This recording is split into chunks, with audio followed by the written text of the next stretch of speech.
कुछ तथाकथित कालनेमी और रावण की नाजायज औलादें अयोध्या, कोप्पल, रामेश्वरम, चित्रकूट, सुल्तानपुर जैसी सीटें हारने के बाद हिंदू समाज के लोगों को गालियां दे रही है, चाहे वो रामभद्राचार्य जी हो या देश के कोई भी फर्जी साधु हो।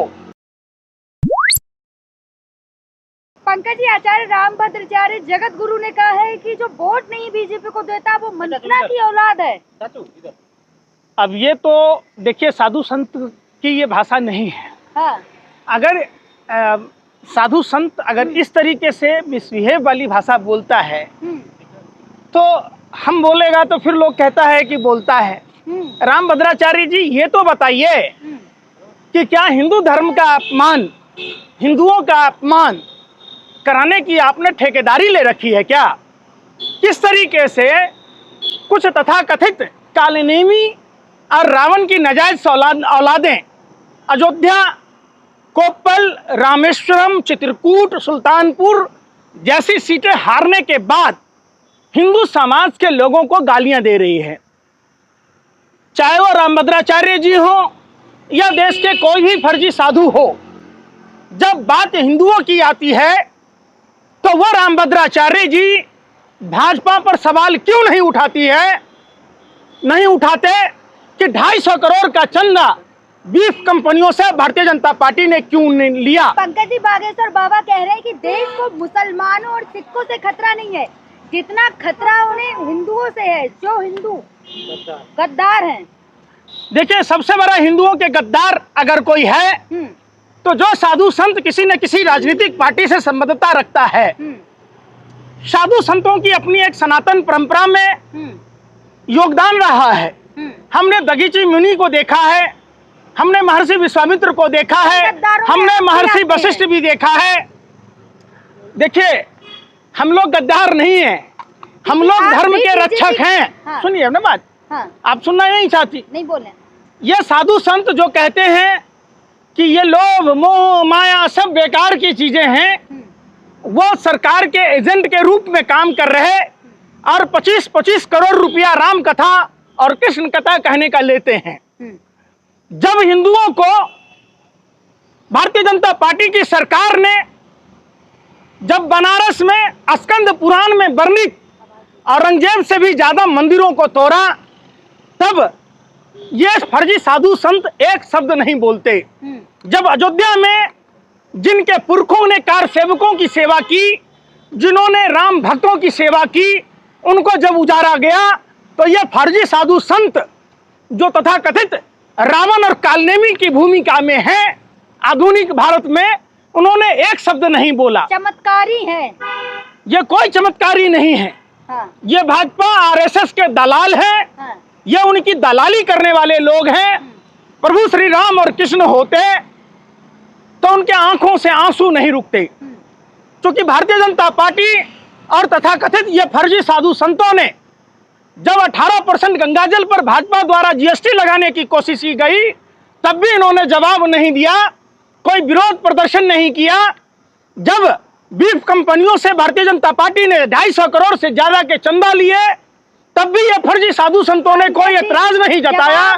2 मिनट रखिए, फिर मैं कह रहा हूँ, बिल्ली की तरह रास्ता मत काटिए। बिल्ली यूं ही बदनाम है रास्ता काटने के लिए। पूरी बात सुनिए। जब 30 लाख सरकारी पद खाली है, अगर उन 30 लाख सरकारी पदों में रिक्तियां भरी जाती तो 25 से 28 लाख हिंदू युवा जाते। 45 साल का बेरोजगारी का रिकॉर्ड तोड़ने वाली भारतीय जनता पार्टी की, मोदी की सरकार गद्दार तो है। यहाँ राम मंदिर बन गया, फिर भी बीजेपी को वोट नहीं दिया। राम मंदिर कौन बनाया? हाँ। किसके बाप ने बनाया है? आप बताओ ना। पत्रकारों के बाप ने बनाया, भाजपा नेताओं के बाप ने बनाया। राम मंदिर का चंदा देश की आवाम ने दिया, एक एक जनता ने दिया। हाँ। और देश के मुसलमानों ने भी पूर्ण सहमति जताई। किसी ऐसा मुसलमान को बताइए जिसने राम मंदिर का विरोध किया हो? किसी सिख कम्युनिटी, किसी ईसाई कम्युनिटी, किसी बुद्ध कम्युनिटी के लोगों का बताइए। बाबा बागेश्वर कह रहे हैं आप जैसे गद्दार हिंदुओं से देश को खतरा है। बाबा बागेश्वर तो बहुत कुछ बोलते हैं, वो तो खाली पलट नजर आता है। काहे का चमत्कारी है। हाँ। उन पर जब मुसलमानों से सवाल पूछा गया तो उनके बहुत अच्छे संबंध हैं, वो उनके रिश्तेदार थे। हाँ। अरे भैया, जो बन गए जीजा हो गए यार, बाकी सब गद्दार। जो आपके साथ उठे बैठे वो अच्छा है, जिससे आपकी रिश्तेदारी हो, दोस्ती हो, वो सब कुछ ठीक है। आपका भूत उतार देंगे अधर्म का जो आपके सर पर अपना है। भूत तो उतार लें। हाँ। हम लोग तो धर्मी लोग हैं, हाँ। अधर्म के लिए लड़ना जानते हैं। हाँ। जब कौरव और पांडवों की आपस में ये हो रही थी लड़ाई, पांडव लड़ना नहीं चाह रहा, भगवान श्री कृष्ण ने कहा कि अपना पराया कोई नहीं होता, लड़ाई के मैदान में दुश्मन होता है। तो ये जो तथाकथित धर्म के ठेकेदार हैं, जो सरकार के साथ मिलकर चार्टर प्लेनों में घूमते हैं सनातनियों को और पढ़ा रहे हैं, दिक्कत क्या है आपको? कोई सनातनी नहीं है, ये तनातनी है। सनातनी होते तो हिंदुओं को पाठ पढ़ाते। हाँ। सनातन परंपरा 84 लाख योनियों के भरण पोषण की बात हनुमान कहता से है। बात होती है आपकी? होती है किसी से? किससे बात होती है? हनुमान से और रावण क्या से। बात होती है? बाबा बागेश्वर तो की। इनको पाकिस्तान बॉर्डर पे बिठा दो, हनुमान जी से बात होती है। पूरे लंका को जाके जैसे हनुमान जी जलाए थे, उनको पाकिस्तान जला के आओ। अरे है दम है, ये अपने ही देश है। सुनो ना, पहले मैं क्या कह रहा हूँ, हाँ। अनाप शनाप चीजें नहीं बोलते। हाँ। हिंदू धर्म सनातन परंपरा की अपनी एक अलग मर्यादा है, जिस मर्यादा के तहत कुत्तों को पूजा जाता है, सांप को पूजा जाता है, बिच्छुओं को पूजा जाता है, कुत्तों गाय को पूजा जाता है, पक्षियों को पूजा जाता है, मछलियों को पूजा जाता है। उस सनातन परंपरा में इंसान का अगर दुश्मन है तो वो शैतान है। जो इस बात का अगर कहता है तो इस बात का साफ प्रमाण है रामायण और महाभारत में। इंसान देखिए, रामायण और महाभारत कोई हिंदू मुसलमान में नहीं हुई थी। भगवान राम ने क्या मोदी जी का साथ छोड़ दिया? देखिए, भगवान राम ने मोदी जी को श्राप दिया है। अच्छा। ये जो भगवान राम के नाम पर व्यापार करते, राजनीति करते, भगवान राम ने सख्त संदेश दिया कि भाजपाइयों, तुम रावण और कालनेमी की तरह अपने आचरण को खत्म करो। हिंदू धर्म में पूजा पाठ मानव सेवा से बड़ा कोई भी पूजा पाठ नहीं है। जहाँ इंसान से नफरत हो, वहाँ प्यासे को पानी पिलाना, भूखे को खाना खिलाना, बीमार की सेवा करना सबसे बड़ा धर्म है। लेकिन पंकज जी, जगत गुरु बाबा बागेश्वर के भी गुरु हैं और मोदी काहे का जगत गुरु कह रहे? आप अपने मियाँ मिट्ठू हो जाओ। अरे भाई, मोदी जी के भी गुरु हैं ना? मोदी जी के गुरु तो आसाराम बापू भी थे। हाँ।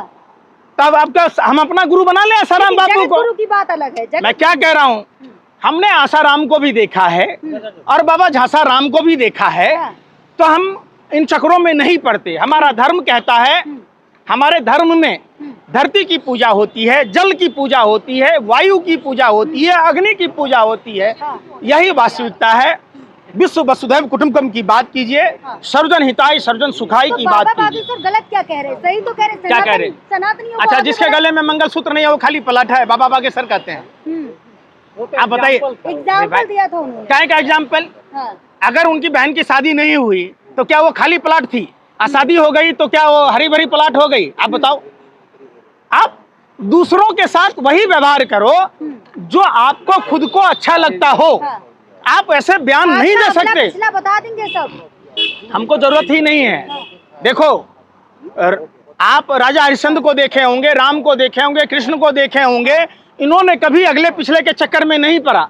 इन्होंने तमाम कष्टों को झेला और जो धर्म के अनुरूप कार्य थे उन्होंने काम किया। लेकिन जरूरत है आज सनातन परंपरा के मानने वाले लोगों को राम और कृष्ण को फॉलो करने की और उनके आचरण को अपने अंदर समाहित करने की। जम्मू कश्मीर में आज से हमले नहीं हो रहे, कई सिविलियंस की हत्याएं हो गई।